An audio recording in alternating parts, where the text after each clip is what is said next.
Hello dear students. Actually ह्याच्यावरती आपण एक सिरीज बनवत होतो chapter wise important question science 1 आणि सायन्स 2 चे. सो हे कंटेंट माझ्याकडे ऑलरेडी रेडी आहे.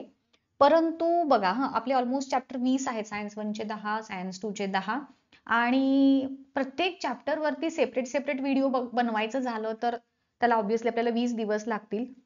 सो एवढा वेळ आपल्याकडे नसल्यामुळे मग पहिले 2 चॅप्टर्स आपण बघितले की इम्पॉर्टंट कन्सेप्ट त्या 2 चॅप्टर्स मधल्या काय आहेत त्या. सो आजचा व्हिडिओ हा जास्त महत्वाचा या कारणासाठी 2 कारणांसाठी आहे खरं तर. एक म्हणजे ह्या व्हिडिओमध्ये मी तुम्हाला पूर्ण सायन्स 1 चे जे सगळे चॅप्टर्स आहेत आपले त्याच्यामधले इम्पॉर्टंट कन्सेप्ट जे तुमच्याकडून मिस होऊ शकतात अभ्यास करताना हे केलेत का आपण, म्हणजे हा व्हिडिओ समोर ठेवायचा आणि ह्याच्यामध्ये जे जे पॉईंट मी सांगितलेत ते आपण एकदा केलेत का हे ओव्हरलुक करायचं, सो दॅट तुमची एक्झामची प्रिपरेशन एकदम परफेक्ट होऊन जाईल. कुठल्याही प्रकारचं त्याच्यात चुका किंवा एखादा पॉईंट मिस्टेक न राहून गेला असं होणार नाही. आणि दुसरी महत्वाची गोष्ट म्हणजे मी ह्याच्यामध्ये प्रत्येक चॅप्टरच्या माझ्या नोट्स देखील तुम्हाला शेअर करणार आहे. ऍक्च्युली बघा, तुम्हाला नोट्स मी वेबसाईटवरती देते बोलले होते, परंतु वेबसाईटवरती काही कारणानं मला ते अपलोड करायला उशीर होत आहे. मला ते शिकून घ्यावं लागतंय आणि मला तसं कोणी माणूसही मिळत नाहीये. सो अर्जन्सी लक्षात घेता मी असा विचार केला की दोनही गोष्टी तुम्हाला एकत्रित देता येतील, इम्पॉर्टंट कन्सेप्ट पण आणि माझ्या नोट्स पण. सो चॅप्टर वाईज तुम्हाला मी पहिल्या 2 चॅप्टरचा तर माझ्या नोट्स दाखवलेल्याच आहेत. तुम्ही जे बघितले नसतील तर ते बघून घ्या 2 व्हिडिओज, त्याच्यामध्ये त्या सगळ्या चॅप्टरच्या जे जे इम्पॉर्टंट पॉइंट्स आहेत ते मी तुम्हाला माझ्या नोट्स मधल्या तिथं शेअर केलेल्या आहेत. आज आता आपण जो बघणार आहोत चॅप्टर तो 3ऱ्या नंबरचा ग्रॅव्हिटेशन आपला झालाय. त्यातले हे इम्पॉर्टंट कन्सेप्ट मी तुम्हाला सांगितलेले आहेत. पिरियॉडिक क्लासिफिकेशनचा पण हा चॅप्टर आपला पूर्ण झालेला आहे. यातलेही इम्पॉर्टंट क्वेश्चन्स हे सगळे जे आहेत ते झालेत. आज आपण फोकस करूयात केमिकल रिॲक्शन इक्वेशन ह्या चॅप्टर वरती आणि त्याच्या नोट्स मी तुम्हाला माझ्या जिथं जिथं गरज लागेल तिथं शेअर करेन. सो पहिला जो इम्पॉर्टंट पॉइंट आहे तो म्हणजे ट्राय दिस. आता हा चॅप्टर जो आहे याच्यामधले ऍक्टिव्हिटी बेस्ड क्वेश्चन्स हे तुम्हाला बरेच विचारले जातात. सो ह्यातल्या ऍक्टिव्हिटीज ज्या आहेत त्या आपल्याला सोडायच्या नाही आहेत अजिबात. सो पहिल्यांदा आपण हा पेज नंबर 30 वरचा ट्राय धिस काय पॉइंट आहे आणि त्याची उत्तरं कशी लिहायची आहेत हे बघूया. तर ह्या आपल्या नोट्स आहेत याच्यामध्ये बघा, हे सुरुवातीचे तर मी दिलेलेच आहेत, म्हणजे हे एकदम बेसिक आहेत. व्हॅलन्सी म्हणजे काय किंवा मोलेक्युलर फॉर्म्युला कशा पद्धतीनं लिहितो हे तुम्हाला येतंय असं गृहीत धरून मी तिथं मुद्दामून दिलेलं नाहीये, कारण ते अगदीच बेसिक आहेत. आता ही जी ऍक्टिव्हिटी आहे ह्या ऍक्टिव्हिटीमध्ये स्पेसिफिकली बघा काही specific reaction, specially double displacement रिॲक्शनची एक 2 एक्झाम्पल्स आहेत ह्याच्या.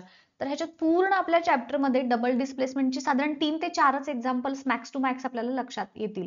सो इथं ह्या ज्या ऍक्टिव्हिटीज आपण बघतोय ह्या ऍक्टिव्हिटी म्हणून तर बघायच्याच आहेत. ऑल्सो डबल डिस्प्लेसमेंट रिॲक्शनची एक्झाम्पल्स म्हणून पण तुम्हाला ह्या स्पेसिफिकली 3री 4थी जी आहेत ना ऍक्टिव्हिटी त्याच्यामध्ये तुम्हाला बघायचं आहे.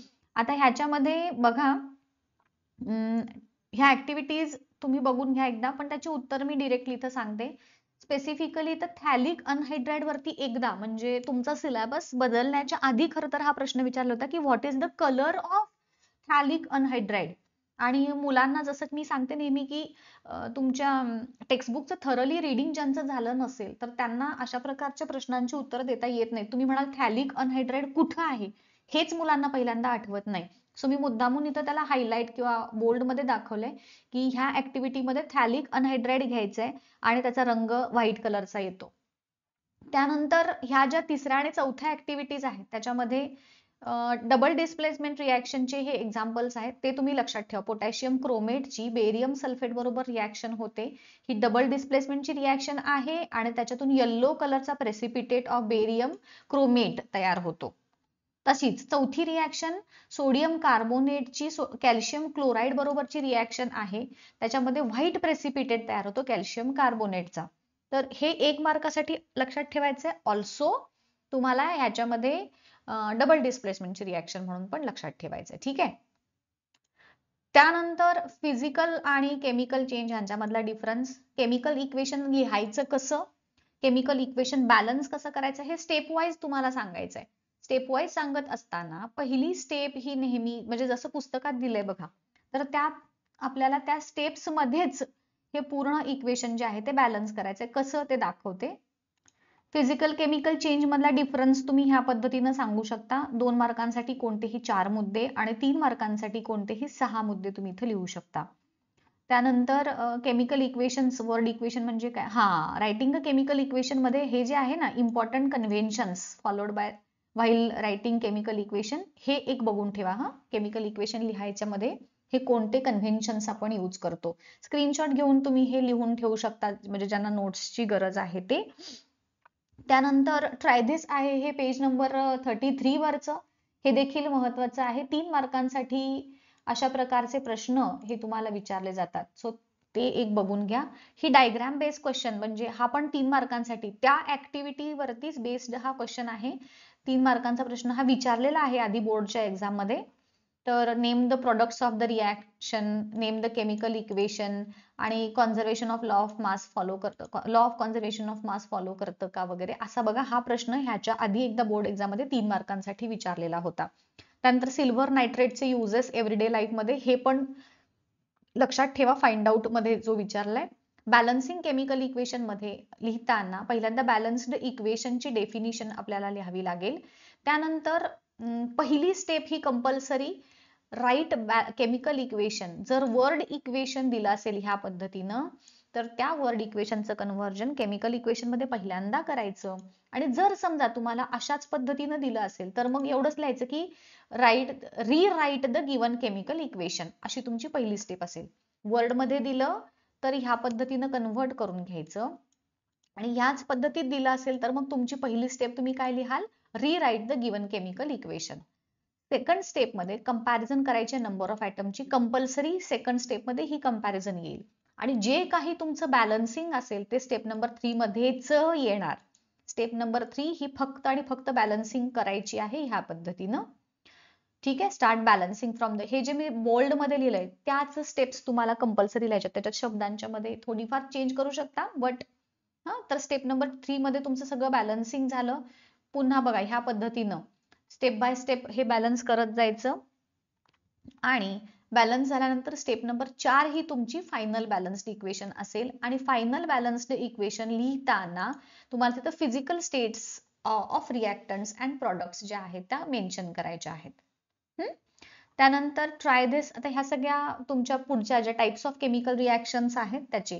आता हे रिॲक्शन बघा, मी इथं कसं बोल्ड मध्ये दाखवलंय. लक्षात ठेवताना तुम्ही ह्याच पद्धतीने लक्षात ठेवायचं. कॉम्बिनेशन मध्ये 2 रिॲक्टंट 1 प्रोडक्ट, डिकम्पोजिशन मध्ये 1 रिॲक्टंट 2 प्रोडक्ट. अंडरलाईन केलेल्या आहेत त्या त्यांच्या डेफिनिशन्स आहेत. आणि इथं मॅक्सिमम एक्झाम्पल्स द्यायचा प्रयत्न केलेला आहे. तुम्ही तुमच्या पद्धतीनुसार हे लिहू शकता. आणि कोणतीही केमिकल रिॲक्शन लिहिताना पहिल्यांदा वर्ड मध्ये असं लिहायचं, खाली त्याचं केमिकल रिॲक्शन मध्ये लिहायचं. रिॲक्शन नेहमीच बॅलन्स्ड फॉर्म मध्ये लिहायची. आणि रिॲक्शन लिहिल्यानंतर त्या रिॲक्टंट आणि प्रोडक्टचे खाली त्यांचे नेम्स लिहायचे. त्यानंतर ही पण ऍक्टिव्हिटी महत्वाची आहे 3 मार्कांसाठी. ट्राय दिस जे आहे पेज नंबर 37 वरचं. Got it? हाऊ बायोगॅसेस फॉर्म, हे 1 मार्कांसाठी लक्षात ठेवा. कॅन यू रिकॉलचा जे प्रश्न आहे ते हा काही नाही विचारलेला कधी. ठीक आहे, तो एक झाला. डिस्प्लेसमेंट रिॲक्शन, त्याची डेफिनिशन 2 दिल्यात, त्यापैकी कोणतीही एक लिहा. डबल डिस्प्लेसमेंट मध्ये कसं ह्या पद्धतीनं लक्षात ठेवणार, AB plus CD is equal to AD plus CB. ह्या पद्धतीनं आयन्सची एक्सचेंज होऊन रिॲक्टंट पासून प्रोडक्ट तयार होतात. हे एक महत्वाचं आहे बघा. हा प्रश्न 3 आणि 5 मार्कांसाठी तुम्हाला विचारला जातो. ऍक्टिव्हिटी जी आहे पेज नंबर 38 वरची. तसंच मी इथं मॅक्सिमम रिॲक्शन देण्याचा प्रयत्न केलेला आहे. सिल्वर नायट्रेटची ही सेम ह्याच पद्धतीनं दाखवायची, कोणामध्ये कोणापासून काय फॉर्म होतं. आणि प्रेसिपिटेटचा कलर जो आहे तो लिहायचा विसरायचा नाही. त्यानंतर हा बघा, रिॲक्शन मार्च 19 मध्ये हा विचारलेला होता 3 मार्कांसाठी. 3 मार्कांचा प्रश्न झाला हा. त्यानंतर हा देखील बघा 2 आणि 3 मार्कांसाठीच मोस्टली हा पद्धतीचा प्रश्न विचार. हे मी 2 जे आहेत ते प्रिव्हियस इयरच्या पेपर मधून काढलेले आहेत. सो ह्याच्यामधले हे देखील प्रश्न बघून ठेवा, ऍडिशनल आहेत ते. एक्झो आणि एंडोथर्मिक रिॲक्शन वेगळी आणि प्रोसेस वेगळी, हे लक्षात ठेवा. एंडोथर्मिक रिॲक्शन ओळखायची कशी, तर रिॲक्टंट साईडला जर हीट लिहिलेलं असेल तर ती एंडोथर्मिक आहे. प्रोडक्ट साईडला हीट असं लिहिलेलं असलं तर ती एक्झोथर्मिक रिॲक्शन आहे. त्यानंतर हे यूज युअर ब्रेन पॉवरचे प्रश्न बघून ठेवा 39 पेज वरचे. रेट ऑफ केमिकल रिॲक्शन तोंडपाठच झालं पाहिजे. तोंडपाठ म्हणजे इतकं व्यवस्थित सांगता आलं पाहिजे की कसंही, कारण ह्याच्यावरती सायंटिफिक रिझनचे वगैरे प्रश्न विचारले जातात. आणि इवन 5 मार्कांसाठी factors affecting rate of reaction, any 5 factors लिहा, अशा प्रकारचे 5 मार्कांना पण हा प्रश्न येऊ शकतो. सो तो खूपच जास्त महत्वाचा आहे. Importance of chemical reaction, rate of reaction हा पण बघून ठेवा, हा महत्वाचा आहे जर राहिला असेल तर तुमचा. त्यानंतर काही सायंटिफिक रिझनचे प्रश्न मी ह्याच्याशी रिलेटेड जे आहेत ते लिहिलेत. ह्या रेट ऑफ केमिकल रिॲक्शनशी रिलेटेड सायंटिफिक रिझनचे हे क्वेश्चन्स मी नोट्समध्ये दिलेत ह्या, तर ते बघून घ्या व्यवस्थित. ऑक्सिडेशन रिॲक्शन, रिडक्शन रिॲक्शन हे दोन्ही बघायचे. त्यानंतर हे हे हे एकदा म्हणजे व्यवस्थित बघून ठेवा. हे ऑक्सिडायझिंग एजंटची एक्झाम्पल्स आहेत ही सगळी. तर एनी 2 ऑक्सिडायझिंग एजंट वगैरे लिहा असं विचारलं तर ते तुम्हाला सांगता आलं पाहिजे. त्यानंतर redox reaction, reduction reaction. Redox reaction लिहिताना ह्या पद्धतीनंच लिहायची, सेम ह्या पद्धतीनं. पहिल्यांदा वर्ड्स मध्ये, मग कोणाचं ऑक्सिडेशन होतं, कोणाचं रिडक्शन होतं, अशीच लिहायची. त्यानंतर करोजनचा पार्ट येतो. आयर्नचं जे करोजन आहे ना, तर त्यात मी हे शॉर्ट मध्ये दिलंय. ऍक्च्युली एक्सरसाइज मध्ये हा प्रश्न जो तुम्हाला विचारलेला आहे, तर हे शक्य तेवढं तुम्हाला शॉर्ट मध्ये करून नेता आलं. म्हणजे ॲनोड रिॲक्शन तुम्ही ही लिहाल, कॅथोड रिॲक्शन जी स्पेसिफिकली आहे ती ही येईल, आणि मग दोघांचे कॅथोड आणि ॲनोड रिॲक्शनची टोटल ही टोटल कॅथोड रिॲक्शन झाली, आणि कॅथोड प्लस ॲनोड रिॲक्शन मिळून ह्या पद्धतीनं होते, आणि ही शेवट. सो तुमच्या टेक्स्टबुक मध्ये 3 रिॲक्शन, म्हणजे ही तर कंपल्सरी लिहायची आहे, आणि डायरेक्टली तुम्ही ही लिहिली तरी चालेल बरं काय रे पोरांनो. ऐका, हे जे लिहिलंय मी आता इथं हायलाइट जे केलंय, हे रिॲक्शन ऍट कॅथोड म्हणून एवढं जरी लिहिलं तरी बास आहे, रिॲक्शन ऍट ॲनोड म्हणून एवढं लिहिलं तरी बास आहे. आणि हे बघा, प्रत्येक ह्याच्यामध्ये 2-2 ओळी लिहायच्या की ॲनोड वरती काय होतं, तर हे होतं, आणि मग रिॲक्शन. कॅथोड वरती काय होतं, तर reduction reaction takes place at cathode, एवढं म्हणून तुम्ही जर हे लिहिलं तरी सुद्धा सफिशियंट आहे. आणि मग ही टोटल रिॲक्शन म्हणून ही लिहायची. हे जे मधला पार्ट आहे ना, तर तो तुम्ही नाही लिहिलात तरी सुद्धा चालेल. तो मी थोडेसे कसं आलं हे दाखवणारा पार्ट माझ्या स्टुडंट्सना दिलेला होता, परंतु त्यांना मी पण सांगितलेलं होतं की नंतर जेव्हा तुम्ही एक्झाम मध्ये लिहाल तर एवढं डिटेल लिहायचं काही कारण नाही. आणि ऑब्व्हियसली रॅन्सिडिटी, त्याचं प्रिव्हेन्शन कसं कराल, हे सगळं शॉर्ट मध्ये मी इथं लिहून दिलेलं आहे. इफेक्ट्स ऑफ इलेक्ट्रिक करंट मध्ये पहिला जो आहे तो जूल्स लॉ. आता ह्याच्यामध्ये एक्सरसाइजचा प्रश्न एक राहिला इथं द्यायचं, ह्याच्यामध्ये एक्सरसाइज इन्क्लूड करायचं राहिलाय, पण तो तुम्ही करणार आहातच. त्यानंतर येतो जूल्स लॉ. पेज नंबर 49, 50 आणि 51 वरती जे जे काही आहे ते सगळं तुम्हाला इफेक्ट्स ऑफ इलेक्ट्रिक करंट मधलं करायचंय. Right hand thumb rule, solenoid, आणि मग त्या सोलेनॉइडची बार मॅग्नेट सोबतची जी कंपॅरिझन आहे तो part. Left hand rule, electric motor, त्याचं कन्स्ट्रक्शन मी तुम्हाला व्हिडिओमध्ये शिकवलेलंच आहे बघा, की इलेक्ट्रिक मोटर, जनरेटर आणि डीसी जनरेटर ह्या तिघांचंही जे कन्स्ट्रक्शन आहे त्याचा कंपॅरेटिव्ह स्टडी तुम्ही करा, एक सेपरेट घेऊन न करता, बिकॉज प्रत्येकामध्ये साधारण 6 काहीतरी कंपोनंट्स येतात त्याचे कन्स्ट्रक्शन मध्ये, आणि त्या 6 पैकी 4 कंपोनंट्स हे सगळ्यांच्या मध्येच कॉमन आहेत. त्यामुळं ह्याचा स्टडी करताना एकाचा झाला कन्स्ट्रक्शनचा पार्ट की तो तुम्हाला सगळ्यासाठीच ऍप्लिकेबल आहे. त्यामुळं इलेक्ट्रिक मोटर, डीसी जनरेटर आणि एसी जनरेटर ह्या तिघांचाही तुम्ही कंपॅरेटिव्ह स्टडी करायचा आहे, हे लक्षात ठेवा. त्यानंतर पेज नंबर 57 वरच्या activities, Faraday's law of induction, Fleming's right hand rule, आणि obviously exercise.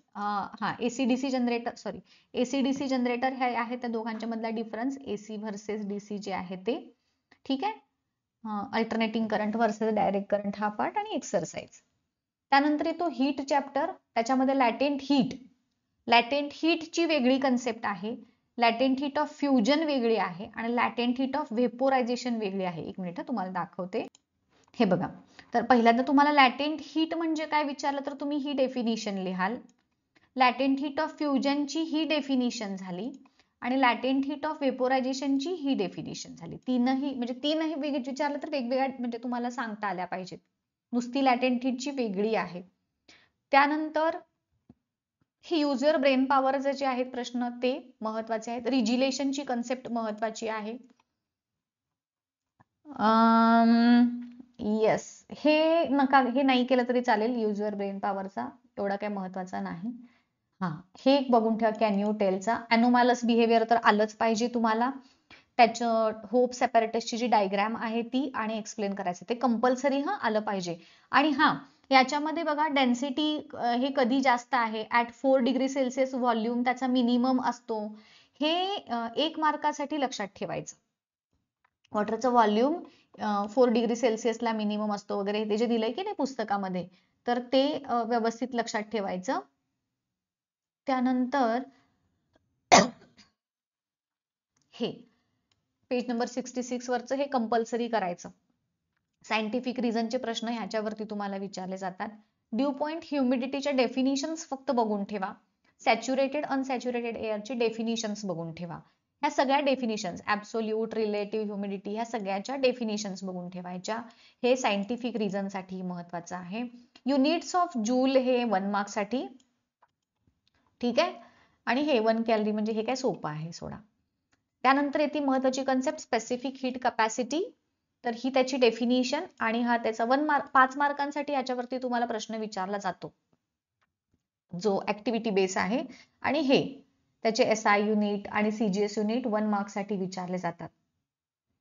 Heat exchange, principle of heat exchange वगैरे ते जे आहे ना, तर ते तुम्हाला 5 मार्कांसाठी मिक्सिंग मेथड वगैरे तो पार्ट विचारला जातो. सो ह्या झाल्या आपल्या हीट चॅप्टरच्या नोट्स. ठीक आहे, ते शॉर्ट मध्ये मी सगळं तुम्हाला इथं लिहून दिलंय. सॅच्युरेटेड आता जे जे दाखवलं तुम्हाला नोट्स पहिल्यांदा दाखवल्या आणि ते पॉइंट शॉर्ट मध्ये मी ह्या पीपीटी मध्ये दिलेला आहे. Units of heat, 1 calorie heat म्हणजे काय, 1 किलो कॅलरी हीट म्हणजे काय, ऑलवेज रिमेंबर जे आहे स्पेसिफिक हीट कॅपॅसिटी, ट्राय दिस जे आहे पेज नंबर ती जी ऍक्टिव्हिटी सांगितली, हीट एक्सचेंज, मिक्सिंग मेथड आणि एक्सरसाइज, हे एवढे हीट झाले. रिफ्रॅक्शन ऑफ लाईट मधली पेज नंबर 3 वर ऍक्टिव्हिटी जी 3 आहे, पेज नंबर 73 वरची ती जी तुमची ग्लास स्लॅबची ऍक्टिव्हिटी आहे, त्याच्यावरती तुम्हाला प्रश्न विचारले जातात. त्या गिव्हन डायग्रामला नेम द्या. 1 मिनिट. तर ही जी ऍक्टिव्हिटी 3 करायची आहे, 2 ची पण 2 वगैरे नाही त्याची गरज, पण ही रिफ्रॅक्शनशी रिलेटेड ह्या रेजना नावं द्या. A B ray, C D रे वगैरे हे जे आहेत ना, तर त्याला नावं द्यायला तुम्हाला विचारलं जातं स्पेसिफिकली. आणि ग्लास लॅब एक्सपेरिमेंट पण वेगळा असा तुम्हाला विचारला जातो. त्यानंतर लॉज ऑफ रिफ्रॅक्शन आणि रिफ्लेक्शन दोनही लक्षात ठेवा. रिफ्रॅक्टिव्ह इंडेक्स किंवा स्नेलचा लॉ जो आहे, हे मी ऍडिशनल माहिती दिली होती माझ्या मुलांसाठी, म्हणजे त्यांना हे थोडंसं समजायला सोपं जावं ह्यासाठी. तुम्ही refractive index of second medium with respect to first आणि first medium with respect to second हे दोनही व्यवस्थित करा. हे पण मी ऍडिशनल दिलेलं होतं मुलांना. ऍब्सोल्यूट रिफ्रॅक्टिव्ह इंडेक्स म्हणजे काय तो पार्ट बघून घ्या. त्यानंतर कॅन यू टेलचे जे प्रश्न आहेत हे सॉल्व्ह करून घेतलेले आपल्या मुलांच्याकडून क्लासमधले, सो तेच मी इथं हे केले. त्यानंतर हे कंपल्सरी 3 मार्कांसाठी हे विचारलं जातं तुम्हाला. हे जे आहे ना, बिहेवियर ऑफ लाईट रे वेगवेगळ्या मीडियामधून जाताना. त्यानंतर ट्विंकलिंग ऑफ स्टार्स म्हणजे why stars twinkle, why planets do not twinkle. तर ह्याची आन्सर्स मी इथं दिलेले आहेत. हे सगळे पॉइंट्स व्यवस्थित बघून घ्या. ऍडव्हान्स्ड ह्याचे स्क्रीनशॉट करून तुम्ही उत्तर बघून घेऊ शकता. ऍडव्हान्स सनराईज, डिलेड सनसेट, ह्याच्या मागचे रिझन्स काय आहेत, हे डायग्राम काढायची काही गरज नाही, फक्त तुम्हाला advance sunrise, delayed sunset, mirage पण आपल्या व्हिडिओमध्ये मी व्यवस्थित तुम्हाला एक्सप्लेन करून दिले. आणि मिराज वरती जो प्रश्न विचारला एवढी माहिती लिहिली तरी सफिशियंट आहे. डिस्पर्शन ऑफ लाईट वरती तुम्हाला नोट विचारली जाते, सो हे तुम्ही लिहाल आणि त्याची डायग्राम काढाल. ठीक आहे.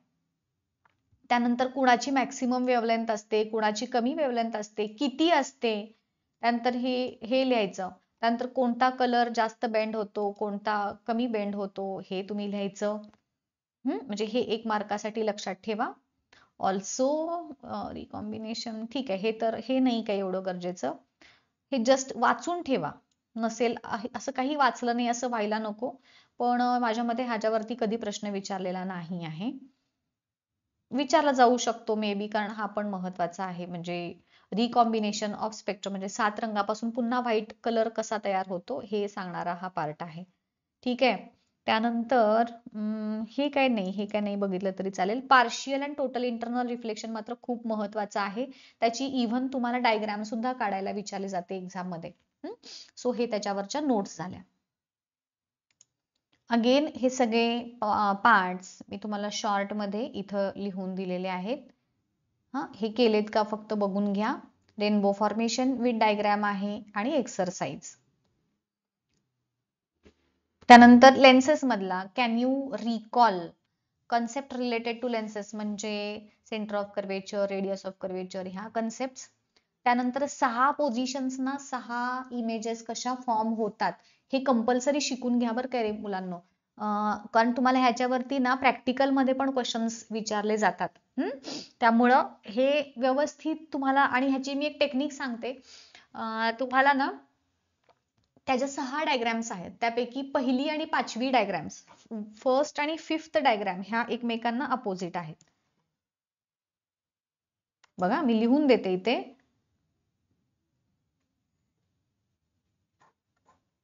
एक सेकंद.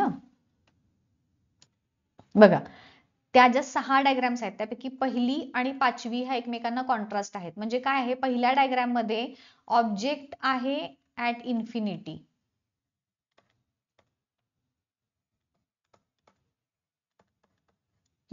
आणि इमेज ऍट फोकस आहे. आणि 5व्यामध्ये त्याच्या उलट आहे, ऑब्जेक्ट ऍट फोकस आहे आणि इमेज ऍट इन्फिनिटी. सो पहिली आणि 5वी अपोजिट झाली. त्यानंतर दुसरी आणि 4थी डायग्राम हे अपोजिट आहेत. ऑब्जेक्ट बियॉन्ड बियॉन्ड 2F1 आहे दुसऱ्या ह्याच्यामध्ये, होय की नाही, आणि image between C and F येतं. तसंच ह्याच्यामध्ये उलट, चौथ्यामध्ये त्याच्या उलट. तिसरी डायग्राम ही युनिक आहे, त्याच्यात ऍट सेंटर ऑफ कर्वेचर असताना इमेज पण सेंटर ऑफ कर्वेचर वरतीच येते. सॉरी 2F1 वरती असताना. सो ह्या पद्धतीनं तुम्हाला लक्षात ठेवायला हे सोपं जाईल. ठीक आहे.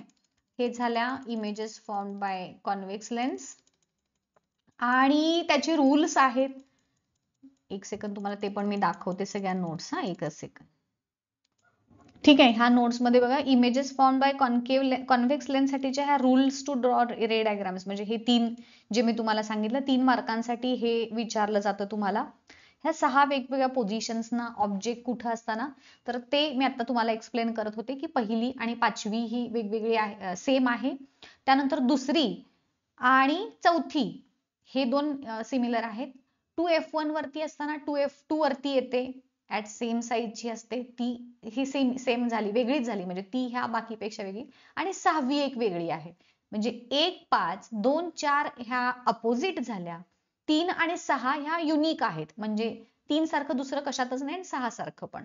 आणि ह्याच्यामध्ये एक गोष्ट महत्वाची तुम्हाला जी लक्षात ठेवायची आहे ती म्हणजे इथं जे दिलेत ना हे साईज ऑफ इमेजेस, कारण ह्याच्यावरती ना तुम्हाला टेबल वगैरे विचारला जातो, म्हणजे फिल इन द ब्लँक सारखे 3 मार्कांना 3, म्हणजे ऑब्जेक्ट ऍट इन्फिनिटी आहे तर इमेजचा साईज काय असेल, अशा प्रकारचा टेबल येतो. किंवा हे इथं आहे तर हे इथं असं येईल.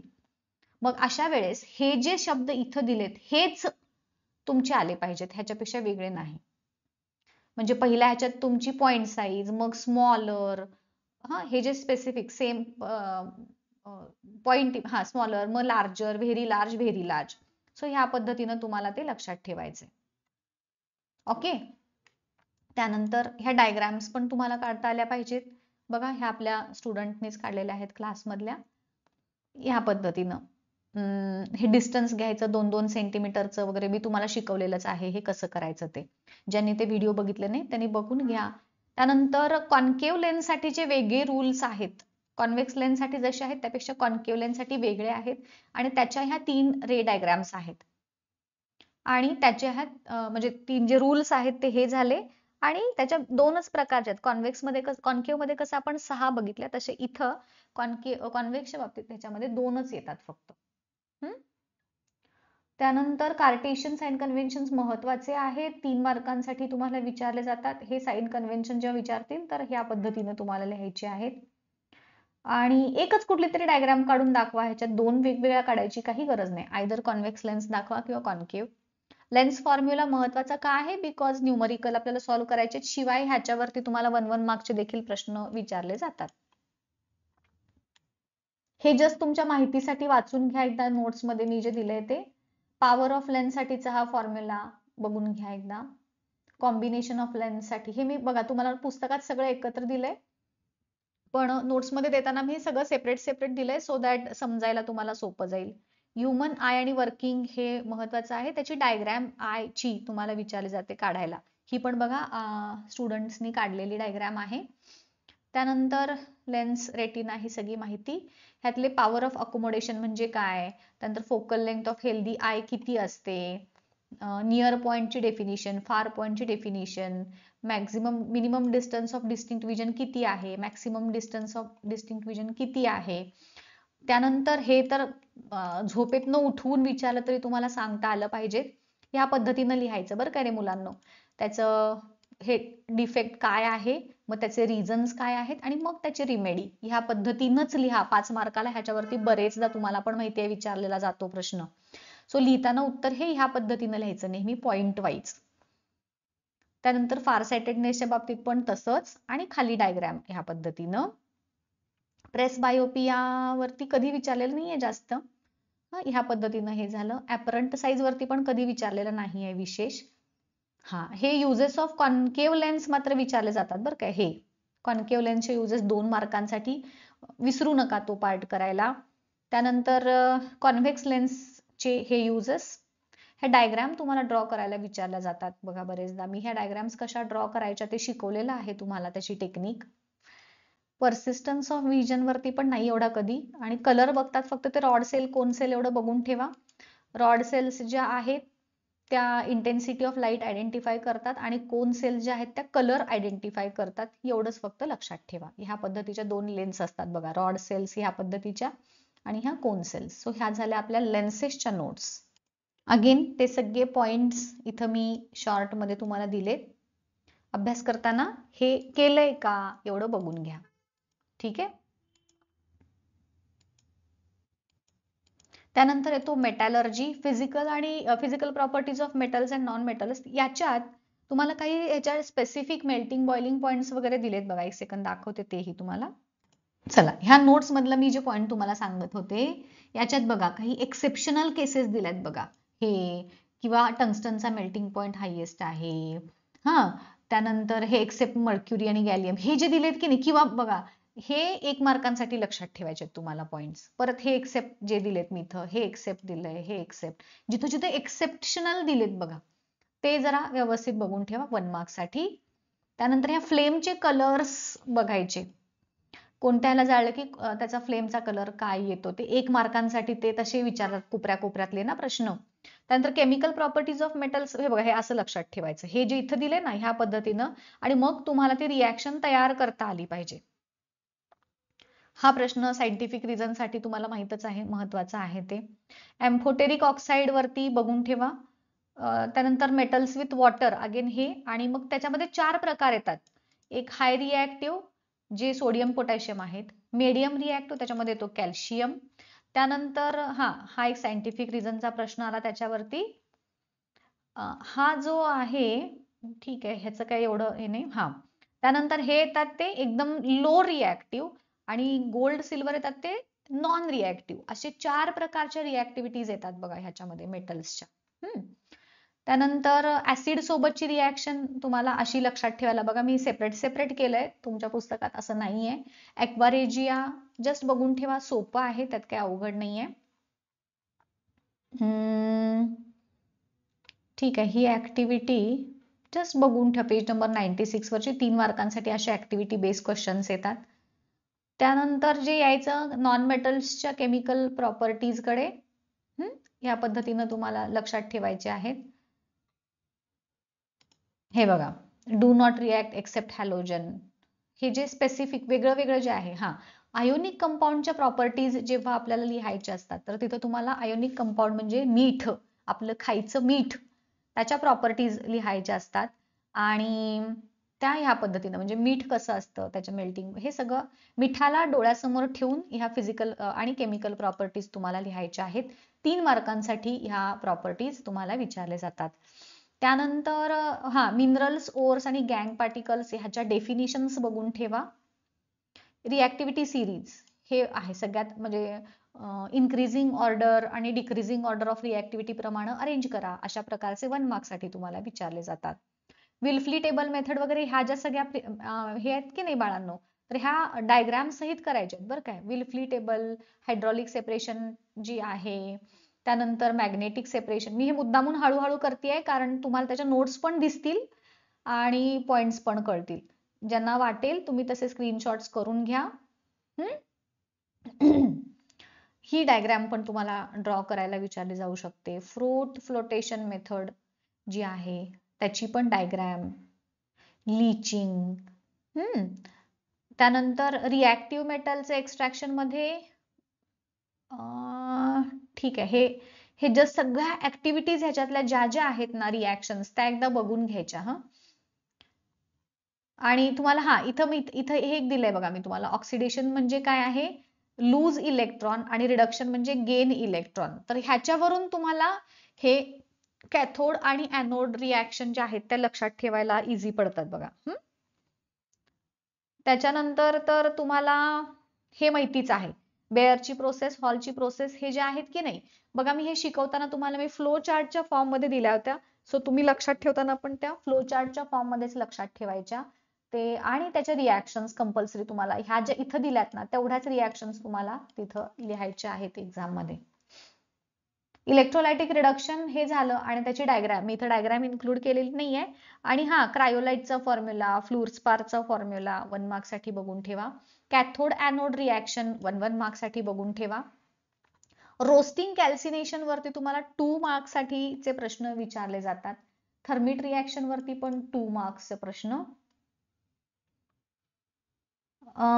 हे तुम्हाला विचारलंय, करायला सांगितलंय, पण ते महत्वाचं आहे त्यामुळे मी इथं दिलंय बघा. ह्याची कंपॅरिझन करायची. कॉपर सल्फाइड आणि मर्क्युरीच्या ह्या रिॲक्शन बऱ्यापैकी सिमिलर आहेत बघा. सो ह्या दोघांच्या रिॲक्शन कंपॅरिझन करून लक्षात ठेवा.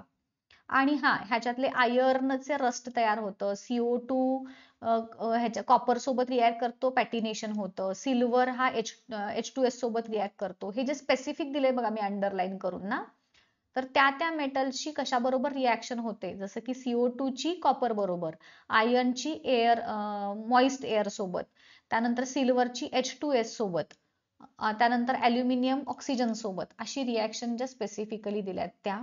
आणि हे तर तुम्हाला माहितच आहे, प्रिव्हेन्शन ऑफ करोजनच्या ज्या हे आहेत. अल्सो अलॉय मध्ये बघा, स्टेनलेस स्टील हा कशाचा अलॉय आहे, ब्रॉन्झ हा कशाचा अलॉय आहे, सिल्वर अमॅल्गम म्हणजे काय, गोल्ड अमॅल्गम म्हणजे काय. तर एवढं हा पार्ट झाला तुमचा मेटॅलर्जीचा. बघा हे सगळे पार्ट्स शॉर्ट मध्ये इथे दिलेले आहेत. एक्वारिजिया, एम्फोटेरिक ऑक्साइड, हे सगळं तुम्हाला मी आता दाखवलेलं आहे. हे केले का एकदा बघून घ्या. त्यानंतर तो कार्बन कंपाऊंड, कोव्हॅलंट बॉन्डची कन्सेप्ट, इलेक्ट्रॉन डॉट स्ट्रक्चर बघा. H2, O2, N2, Cl2, H2O, NH3, CO2, S8 ह्या एलिमेंटचं सगळ्यांचं इलेक्ट्रॉन डॉट स्ट्रक्चर, कॅटेनेशन, टेट्राव्हॅलन्सी आणि स्ट्रक्चरल आयसोमेरिझम ह्या कॅरेक्टरिस्टिक्स. त्यानंतर युजर ब्रेन पॉवर 115 पानावरचं जे आहे ते. एक सेकंद, हे तुम्हाला मी दाखवते शॉर्ट मध्ये. जरा व्हिडिओ मोठा होतोय पण ठीक आहे, तुम्हाला नॉलेज मिळतंय हे महत्वाचं. हे H2 मॉलिक्युल ह्या पद्धतीने तुम्हाला फॉर्मेशन दाखवायचे. N2, O2 ह्या सगळ्या एलिमेंट्सची फॉर्मेशन, क्लोरीनची फॉर्मेशन, H2O ची फॉर्मेशन, त्यानंतर CO2 ची फॉर्मेशन, S8 ह्या पद्धतीने दाखवा किंवा वेगळ्या पद्धतीने दाखवलं तरी सुद्धा चालेल. ह्या कॅरेक्टरिस्टिक्स आहेत. कॅटेनेशन म्हणजे ओळीनं जोडले जातात, टेट्राव्हॅलन्सी आणि आयसोमेरिझम हे अशा प्रकारचे तुम्हाला विचारतात. पेंटेनचे पॉसिबल आयसोमेर तयार करा वगैरे. सो हे झाले. त्यानंतर सॅच्युरेटेड, अनसॅच्युरेटेड हायड्रोकार्बन, हे काय ठीक आहे, हे काय एवढं महत्वाचं नाहीये. हे एकदा तुम्हाला आलं की मग हे काय बाकी चंपक स्ट्रक्चर आहेत, तुम्हाला काही हे करता येतात व्यवस्थित. मेन जे येतं ते ह्याच्यामधला जो पार्ट येतो तो हे स्ट्रक्चर्स तयार करायचे, हे टेबल बनवायचे, हे प्रकारचे प्रश्न तुम्हाला. बघा, क्लोज चेन हायड्रोकार्बन्स, सायक्लोहेक्झेन असे जे आहेत. बेन्झिनचं स्ट्रक्चर एक्सप्लेन करा असा पण प्रश्न एकदा विचारलेला होता. त्यानंतर क्रूड ऑइल हे कशाचं मिक्सचर आहे. त्याच्यामध्ये CNG, LPG, पेट्रोल, गॅसोलिन हे येतात. हे एवढंच लक्षात ठेवा, बाकी काही नाही. आणि फ्रॅक्शनल डिस्टिलेशनची मेथड तिथे यूज केली जाते, हे एवढंच लक्षात ठेवायचं तुम्हाला. फंक्शनल ग्रुप्स मात्र व्यवस्थित बघून घ्या. हा जो चार्ट आहे तो तोंडपाठ झाला पाहिजे. मी माझ्या स्टुडंट्सना ह्या पद्धतीच्या नोट्स दिलेल्या होत्या. फंक्शनल ग्रुप्स मध्ये त्याच्यापासून प्रत्येक, जसं तुम्ही इंग्लिशमध्ये कसं एक एक वाक्य घेता आणि ते सगळ्या टेन्सेस मध्ये चालवताना, तसं आम्ही क्लासमध्ये एक कंपाऊंड घेतलं होतं आणि ते सगळ्या फंक्शनल ग्रुपमध्ये त्याचं नाव कशा पद्धतीनं तयार होईल हे आम्ही बनवलेलं होतं. सो ते खूप जास्त महत्वाचं आहे. फंक्शनल ग्रुप, होमोलॉगस सिरीज म्हणजे काय, त्याच्या कॅरेक्टरिस्टिक्स काय असतात, तुम्हाला होमोलॉगस सिरीज बनवायला विचारतात एक्झाम मध्ये. ठीक आहे. सो तो एक पार्ट झाला. त्यानंतर ह्या पद्धतीनं तुम्हाला विचारलं जातं ह्या प्रत्येकाच्या होमोलॉगस सिरीज, पहिल्या 4 मेंबरच्या होमोलॉगस सिरीज बनवा वगैरे असा प्रश्न तुम्हाला विचारला जातो. त्यानंतर nomenclature, system of common names, हे एन पेंटेन आयसो. एन म्हणजे सरळ चेन, आयसो म्हणजे सेकंड. इथं काय आहे त्याचं प्रत्येकाचं मिनिंग दिलंय बघा. एन कधी वापरला जातो, आयसो कधी वापरला जातो, निओ कधी वापरला जातो. IUPAC नॉमेनक्लेचर तुम्हाला स्टेप वाईज नाही विचारत, तुम्हाला डिरेक्टली नावं लिहायला विचारलं जातं. हा चार्ट एक महत्वाचा आहे बरं का रे मुलांनो. हे कंपल्सरी, कॉमन नेम आणि IUPAC नेम हे विसरू नका, बरेचदा विसरलं जातं हे तुमच्याकडून. ह्याच्यावरती एखादा तरी प्रश्न येतो. आणि रिॲक्शन्स, केमिकल प्रॉपर्टीज ज्या आहेत, रिॲक्शन. कंबशन कशी ओळखायची, तर प्रोडक्ट साईडला CO2 हीट प्लस लाईट असं लिहिलं असेल तर ती कंबशन, कारण रिॲक्शन ओळखा असा पण प्रश्न येतो ना तुम्हाला. सो तो एक ओळखून जायचा. ऑक्सिडेशन मध्ये रिॲक्टंट साईडला एक ऑक्सिजन कमी आणि प्रोडक्ट साईडला जर एक ऑक्सिजन जास्त असं दिसत असेल तर ती ऑक्सिडेशन रिॲक्शन. बाकी ह्यातल्या काही ऍक्टिव्हिटीज महत्वाच्या नाहीयेत. ऍडिशन हे ब्रोमीन सोबत जनरली होतं. ब्रोमीन किंवा आयोडीन जर दिसलं तुम्हाला प्रोडक्ट आणि रिॲक्टंट मध्ये तर समजून जायचं ती रिॲक्शन ऍडिशन आहे. सबस्टिट्यूशन मध्ये क्लोरीन असेल तर ती सबस्टिट्यूट, तुम्हाला इतर रिॲक्टंट मध्ये जर क्लोरीन दिसला तर ती सबस्टिट्यूशन रिॲक्शन ओळखून जायची. हे एक महत्वाचं आहे बरं का रे बाळांनो. हे त्याच्या प्रॉपर्टीज ज्या आहेत, फ्रीजिंग पॉईंट, बॉइलिंग पॉईंट वगैरे, आणि हे जे जे जे अंडरलाईन केले बघा ते सगळं महत्वाचे आहेत. इथॅनॉलची सोडियम बरोबर रिॲक्शन काय होईल तयार, असं प्रश्न पण तुम्हाला उलट सुलट विचारले जातात.